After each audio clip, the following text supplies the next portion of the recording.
నమస్తే అండి, నా పేరు లలిత.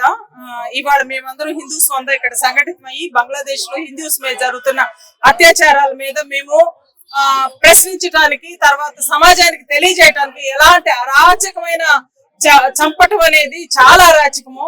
ఒక వ్యక్తిని హిందూస్ ని టార్గెట్ చేసుకొని 2-3% ఉన్న హిందూస్ మీద టార్గెట్ చేసుకొని వాళ్ళు బతకనివ్వకుండా చేస్తున్నారంటే ఇది ఒక స్ట్రాటజిక్ గా చేస్తున్న విషయము, మామూలు విషయం కాదు. సో మేము మాకు మైటీ ఉంది, మేము ఏమైనా చేయగలుగుతాం అనుకుంటున్నారు.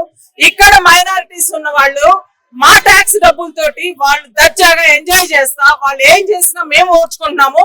కానీ అక్కడ 2% ఉన్న హిందూస్ ని వాళ్ళు ఓర్చుకోలేకపోయారు. నోరు లేని ప్రాణులండి వాళ్ళు. అలాంటి వాళ్ళు ఎలా చంపుతున్నారు, అంత దారుణంగా ఎట్లా చంపుతున్నారో మాకు అర్థం కావట్లేదు. సో మాకు ఇచ్చేయండి ఆ హిందువుల్ని, ఒక్కొక్క ఫ్యామిలీ 10 మెంబర్స్ ని 10 ఫ్యామిలీస్ ని అడాప్ట్ చేసుకున్న కెపాసిటీ ఉంది మాకు. మా ట్యాక్స్ ఎందుకు ఈ దరిద్రులకు పంపించాలి? మేము వీళ్ళని అడాప్ట్ చేసుకుంటాము. మీరు తీసుకురండి, గవర్నమెంట్, స్టేట్ గవర్నమెంట్ కానీ సెంట్రల్ గవర్నమెంట్ కానీ ఇలాంటి యాక్షన్ తీసుకోండి. అలాగే ఇక్కడ ఉన్న రోహింగ్యాస్ కానీ దరిద్రులందరినీ పంపించేయండి. ఇక్కడ పోషించడానికి మేము మహారాజా పోషకులు అయితే కాదు ఈ హైదరాబాద్ లో పర్టికులర్ గా. సో మేము రిక్వెస్ట్ చేసేది ఏంటి అని అంటే, యాజ్ లాంగ్ యాజ్ వాళ్ళని మంచిగా చూసుకుంటే ఓకే, లేదనంటే మాకు ఇచ్చేసేయండి, మేము చూసుకుంటాం ఒక్కొక్క ఫ్యామిలీని. అంతేగాని ఇలా ఊచకోత దారుణమైనవి చేస్తా అరాచకమైన అది అంటే మన ఇండిపెండెన్స్ కన్నా ముందు ఉన్న కాలంలో ఎలా అయితే అంత కమ్యూనల్ వైలెన్స్ జరుగుతుందో అలాంటి కల్చర్ ని క్రియేట్ చేసి, ఆ కైండ్ ఆఫ్ పానిక్ ని క్రియేట్ చేసి అక్కడ హిందువుల్ని ఎటు కాకుండా చేస్తున్నారు అని అంటే, హిందూస్ ఎక్కడ ఉన్నా వాళ్ళు ఏ తప్పు చేసినా మేము తీసుకోవడానికి రెడీగా ఉన్నాం. అలాగే ఈ మైనారిటీస్ ఎవరైతే ఉన్నారో వీళ్ళు తీసుకోవడానికి రెడీగా ఉన్నారా? అక్కడ జరుగుతున్న అరాచకానికి మేము బాధ్యతలు. మేము బాయి జైబీవో మేము ఏ కంట్రీలో ఉన్నా కూడా మేమంతా కూడా ఒకటేనానని మాట్లాడిన బెదవ వీళ్ళు ఈ బాధ్యత మేము తీసుకుంటాము అని మాట్లాడగలుగుతున్నారు. ఇక్కడ ఎవరన్నా నోరు మూసుకొని ఉంటారు. అదే ఎక్కడన్నా ఏదన్నా జరిగితే ఏ కంట్రీలో ఎక్కడ జరిగినా ఇక్కడ ధర్నాలు చేయటం ఏంటండి? ఇది హిందూస్ ఓర్చుకుంటున్నారనే కదా. మేము ఒక్కసారి బయటకు వచ్చి మాట్లాడటం మొదలు పెట్టి యాక్షన్ తీసుకోవటం మొదలు పెడితే మీరు మూసుకొని ఉండాలి. సో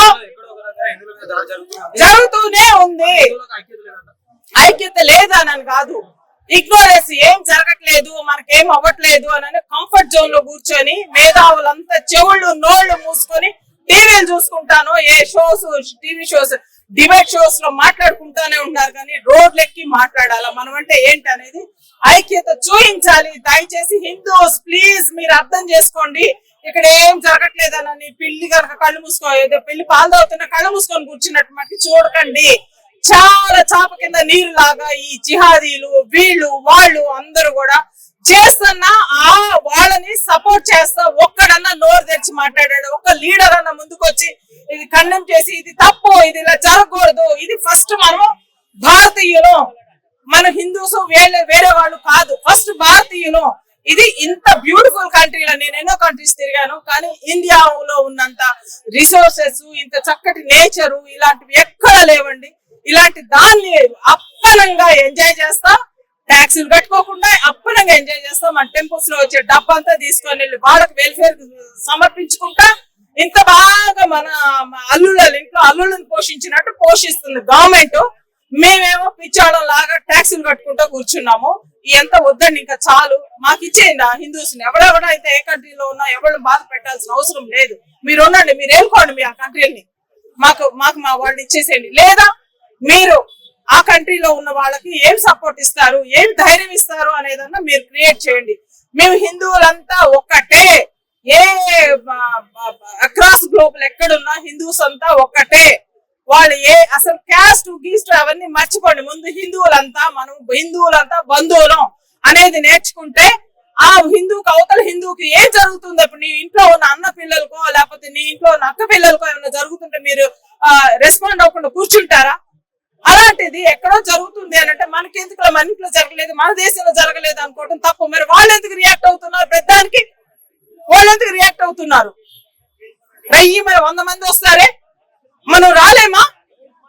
దయచేసి హిందువుల మేలుకోండి, కళ్ళు తెరవండి. గుడ్డిగా టీవీల మీద కూర్చొని కామెంట్లు చేసుకోవటమో లేకపోతే వాట్సాప్ లో ఫార్వర్డ్ చేయటం కాదమ్మా. ఏం జరుగుతుందో తెలుసుకోండి. అందరికీ నమస్కారం. ఈ రోజు హిందూ సమన్వయ సమితి ఆధ్వర్యంలో మా హిందూ సంఘాలు మరియు చేతన్ గారి నాయకత్వంలో బంగ్లాదేశ్ లో దీపు చంద్రదాస్ అనే ఒక హిందూ నామశూద్రుడు. ఇక్కడ మనం షెడ్యూల్ క్యాస్ట్ అని పిలుస్తాం, వాళ్ళని షెడ్యూల్ క్యాస్ట్ గా వర్ణిస్తారు బంగ్లాదేశ్ లో. కేవలం అతను చేసిన తప్పేందంటే హిందూగా పుట్టడం, హిందూగా బతకడం, హిందూగా జీవిస్తున్నందుకు అతన్ని అతి కిరాతకంగా బంగ్లాదేశ్ తుర్కా ముండా కొడుకులు అతన్ని కొట్టి లట్కాంచి బతుకున్నప్పుడే పెట్రోల్ పోసి చంపారు. నేను అడుగుతున్నా చాలా మంది ఇక్కడ సోకాల్డ్ వ్యక్తులకి, ఎవరైతే పొదాలేస్తే మా ఇంట్లో పొంటి మా బస్సులో పొంటి వచ్చి మేము మీకోసం కొట్లాడినాం, మేము మీకోసం ఉన్నామని అంటారు కదా. మన బంగ్లాదేశ్ లా ఒక నామశూద్రుడు షెడ్యూల్ కాస్ట్ ని అతని అతి కిరాతగా కొట్టి చంపినప్పుడు మరి మీరు ఎందుకు బయటకు వస్తలేరు? ప్రపంచ పటంలో గాజా ఎక్కడుందో, పాకిస్తాన్ ఎక్కడుందో తెలియని వ్యక్తులు కూడా ఈ బాబాసాహెబ్, మా దేవుడు బాబాసాహెబ్ అంబేద్కర్ స్టాచ్యూ దగ్గర వచ్చి సేవ్ పాకిస్తాన్, సేవ్ గాజా అనుకుంటా ఆయన కోసం మద్దతుగా వత్తాసుగా వలికిన సెక్యులర్ హిందువులు ఎందుకు వస్తలేరు అంటే మా ఎస్సీల పానాలు మీకు పానాలు బాగా ముఖ్యం కాదా? కేవలం తుర్కుల పానాలే మీకు ఇంపార్టెంటా? మళ్ళీ తుర్కుల దగ్గరకే పోరు మీరు ఓట్ల కోసం. అన్నిటికీ ఓట్ల కోసం మేము ఎస్సీలు కావాలా, మీకు జెండాలు పట్టడానికి ఎస్సీలు కావాలా. కానీ ఎస్సీలపై బంగ్లాదేశ్ తుర్కా కొడుకులు దాడులు చేస్తే మాత్రం ఒక్కడు కూడా సెక్యులర్ అని చెప్పుకునే ఒక్కడు కూడా బయటకు వచ్చి మాట్లాడారు. ఇప్పుడు మీ మాట్లాడిండు, మా పక్షాన నిలిచిరు కేవలం హిందూ సంఘాలు. వీళ్ళకి ఒక దళితుడిగా నేను హృదయపూర్వక ధన్యవాదాలు తెలుపుతున్నా. ఎందుకంటే మా బాధని హైదరాబాద్ లో గారు భారతదేశంలో అందరికీ తెలిసే విధంగా ప్రతి ఒక్క హిందువు ఎవరైతే ఆ దీపు చంద్రదాస్ మరణాన్ని తట్టుకోలేక బయటకు వచ్చి అతని మరణానికి సంఘీభావం మరియు అతనిపై ఇంకా అట్లా దాడులు జరగొద్దని సపోర్ట్ చేస్తుర్రో వారందరికీ కూడా హృదయపూర్వక ధన్యవాదాలు. రాష్ట్ర ప్రభుత్వానికి, కేంద్ర ప్రభుత్వానికి మేము ఒకటే కోరుతున్నాం, ఎవరైతే గుస్పెట్టిగాళ్ళు ఉన్నారో బంగ్లాదేశ్ తుర్క కొడుకులు వాళ్ళందరినీ మీరు ఎలగొట్టాలా, లేకపోతే మా అన్నలతో అందరూ కలిసి మేము మీద దాడులు చేస్తాం. ఎందుకంటే మా ఊళ్ళో ఆడ పని చేసుకుంటా బతుక్కుంటా ఆడ ట్యాక్స్ కట్టుకుంటా వాళ్ళని కొట్టి చంపుతారు. ఈ పుక్కట్ల బంగ్లాదేశ్ నుంచి వచ్చిన బేకారగాళ్ళు మాత్రం మేము ట్యాక్స్ కట్టి మేము కష్టపడిన పైసలతోని పుక్కట్ల రేషన్, పుక్కట్ల హాస్పిటల్, పుక్కట్ల అన్ని తీసుకుంటారు. మేము ఎందుకు ఇవ్వాలి బేకారగాళ్ళకి? మేము ఒకటే కోరుతున్నాం, కేంద్ర ప్రభుత్వానికి సపోర్ట్ చేయరి, గుస్పెట్టిగాలని ఎలగొట్టింది. మరి మీ అందరికి ఒకటి, మీడియా ద్వారా రాజకీయాలు మాట్లాడొద్దు, కానీ ఒక వ్యక్తి పదే పదే ఈ ఇష్యూని తీసుకొని కొంత పొలిటిసైజ్ చేస్తుండు. అతను ఎవరో గారు మన పక్క రాష్ట్రం మల్లికార్జున్ సాబ్ కొడుకు प्रियंका खरगे साहब, आपके खुद के बुआ को और आपके दादी को रजाकार वाले ने जिंदा जला दिया। तब से लेके अब तक ना आपके पिताजी मल्लिकार्जुन खरगे ना आप एक बात भी रजाकार के खिलाफ बात नहीं करे। जब तुम आपके घर वालों को ना हो सके तो तुम हमारे हिंदुओं को क्या होते, हमारे हिंदू दलितों के लिए क्या लड़ते? आपको सिर्फ मुसलमानों का वोटा चाहिए। मुसलमानों को वोटने के लिए आपके घर वालों को जलाए तो भी आप उनके छिलवे काट चाटते घूम रहे। आपसे हम कोई भी कुछ भी उम्मीद नहीं रखते। और हमारे हिंदू भाइयों से भी मैं रिक्वेस्ट कर रहा हूँ, ऐसे बेकार लोगों को आप मत पूछिए। आप कितना भी करो, वो लोग हमारे अपने खिलाफ अपने पक्ष में बात नहीं करते, क्योंकि उन लोगों को मुसलमान का वोट इम्पोर्टेंट है। बांग्लादेश का मुसलमान है तो हिंदुस्तान का मुसलमान को कुछ तकलीफ होता बोलकर इसलिए उन लोग बात नहीं करते, उन लोग कुछ भी नहीं करते। ఇదే సందర్భంలో చెప్తున్నా, వాడు ఏదైతే చెప్పారో కర్ణాటకలో ఈ రోజు హేట్ స్పీచ్ బిల్ పాస్ అయింది. హేట్ స్పీచ్ బిల్ అంటే మీరు అందులో చూడండి, ఏది కూడా స్పెసిఫికేషన్ లేదు.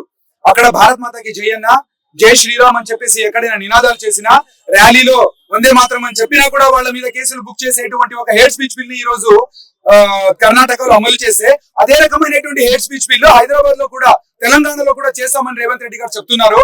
ఒకవేళ ఆ రకమైనటువంటి హేట్ స్పీచ్ బిల్ తెలంగాణలో అమలైతే ఖచ్చితంగా హిందూ సమాజం గుర్తు పెట్టుకోండి, ఇక్కడ హిందూ సమాజం ఈ రకమైనటువంటి ఒక ర్యాలీలు కానీ ఏది కానీ మన మీద దాడి జరిగితే మాట్లాడేటువంటి ఒక సందర్భం కూడా ఉండదు. నేను ఈ రోజు అడుగుతున్న, అంబేద్కర్ గారి యొక్క స్టాచ్యూ దగ్గర ఉన్నాము. 1947 లో భారతదేశము ఎప్పుడైతే స్వతంత్రం వచ్చిందో అప్పుడు సెక్యులర్ పదం లేదు, భారతదేశం హిందూ దేశం. 1950లో రాజ్యాంగం రాసినప్పుడు భారతదేశం యొక్క రాజ్యాంగంలో సెక్యులర్ పదం లేదు, అప్పుడు హిందూ దేశం. 1970లో కుట్రపూరితంగా దీన్ని ఒక సెక్యులర్ దేశంగా మార్చడం జరిగింది. మళ్ళీ దీన్ని హిందూ దేశంగా మార్చుకోవాల్సినటువంటి అవసరం ఉంది. ఈ రోజు ఏదైతే హైదరాబాద్ లో రోహింగ్యాలు ఇక్కడ ఇల్లీగల్ గా వచ్చి ఉన్నారు, 5 కోట్ల మంది బంగ్లాదేశీయులు చొరబడి భారతదేశంలో ఉన్నారు. ఇంటర్నేషనల్ బార్డర్స్ ని కంప్లీట్ గా క్లోజ్ చేయాలని చెప్పేసి కేంద్ర ప్రభుత్వం నుండి మేము కోరుతున్నాము. అలాగే ఇక్కడ వచ్చి రేషన్ కార్డులు ఆధార్ కార్డులు తీసుకుంటూ ఏదైతే ప్రభుత్వం వాళ్ళకి ఒత్తాస పలుకుతుందో అలాంటి ప్రభుత్వాన్ని మేము నిషేధిస్తున్నాం. ఈ రోజు ఇక్కడ నుండి వాళ్ళని తరిమి కొట్టకపోతే ఖచ్చితంగా హిందూ సమాజం యొక్క కోపాగ్రహానికి గురి కావాల్సి వస్తుందని చెప్పేసి మేము ఈ సందర్భంగా చెప్తున్నాము. కేంద్ర ప్రభుత్వానికి ఒకటే రిక్వెస్ట్ చేస్తున్నాం, ఎప్పుడైతే బంగ్లాదేశ్ అనేటువంటిది స్వతంత్రమైందో అప్పుడు ఒక అగ్రిమెంట్ ఉంది. ఆ అగ్రిమెంట్ లో ఏం చెప్పారంటే, ఎప్పుడైనా బంగ్లాదేశ్ లో హిందువుల మీద దాడి జరిగితే సైనికులు, మిలిటరీ అనేటువంటిది ఫ్రీ హ్యాండ్ ఉంటది, వాళ్ళు వచ్చి అక్కడ ఇమీడియట్ గా సిచ్యుయేషన్ ని టేక్ ఓవర్ చేయొచ్చు అనేటువంటి ఒక అగ్రిమెంట్ ఉన్నా కూడా ఇప్పటి వరకు ఎందుకు మిలిటరీ చర్య చేయట్లేదు? ఇమీడియట్ గా మిలిటరీ యాక్షన్ తీసుకోండి, అక్కడ ఉన్నటువంటి హిందువులకి రక్షణ ఇవ్వండి అని చెప్పేసి మేము కోరుకుంటున్నాం. జై శ్రీరామ్.